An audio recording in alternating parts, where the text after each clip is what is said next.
इस स्थान पर भगवान परशुराम जी का जन्मोत्सव आज अक्षय तृतीया है। भगवान नारायण भगवान विष्णु के षष्ठम छठवें आवेशा अवतार भगवान परशुराम जी हैं।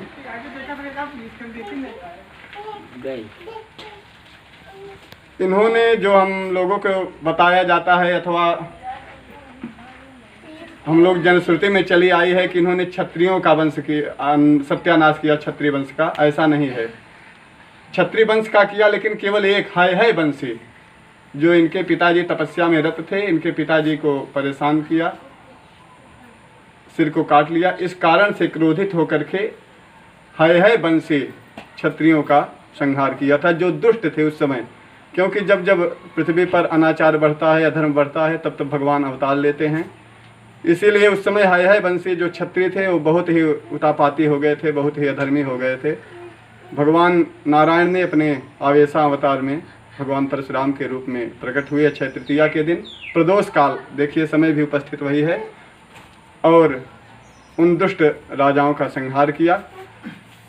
एक पितृभक्त थे,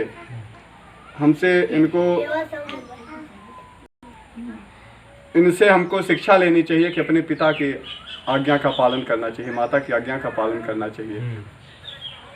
इन्होंने पिता के कहने पर अपने माता के सिर को काट दिया था, लेकिन जब पिताजी प्रसन्न हुए तो प्रार्थना किया कि हमारी माता जी को जीवित कर दो। पितामह भीष्म जी के गुरु, कर्ण के गुरु और इनके गुरु भगवान भोलेनाथ जी थे। भगवान भोलेनाथ से इनको फरसा प्राप्त हुआ था। यह हम ब्राह्मणों के शिरोमणि, हम सबका समय आ गया है। यह जो आज हमारे ब्राह्मण समाज पर, हमारे संतों पर जो अत्याचार हो रहा है, हमारे सनातन धर्म पर लगातार जो कुठाराघात हो रहा है, इसी के लिए भगवान ने, देखिए भगवान चाहे कृष्ण हो, राम जी हों अथवा जो भी अवतार हो, सबने शस्त्र ग्रहण किया है। भगवती मैया जी भी हैं, उन्होंने भी शस्त्र धारण किया हुआ है। हम लोगों से, हम सनातन धर्म वालों से, हिंदू भाइयों से हमसे गलती क्या हो गई कि हम लोग शास्त्र तो अध्ययन कर रहे हैं, विद्या अध्ययन कर रहे हैं, लेकिन शस्त्र का त्याग कर दिया। इसीलिए हमारे ऊपर इतना अत्याचार हो रहा है।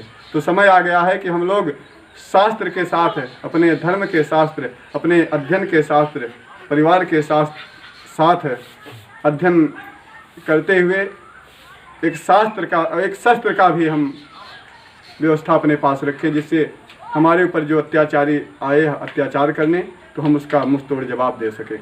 इसीलिए सदैव हम ब्राह्मण बंधुओं को शस्त्र धारण करना चाहिए, रखना चाहिए।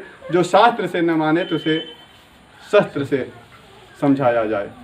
इसलिए आप लोग ध्यान दें, और सभी देशवासियों, सभी ग्रामवासियों, क्षेत्रवासियों, समस्त सनातन धर्म वालों को आज भगवान परशुराम के प्राकट्य उत्सव का बहुत ढेर सारा शुभकामना, बहुत बहुत बधाई। सबका मंगल हो, सबका कल्याण हो। परशुराम भगवान की, सत्य सनातन धर्म की।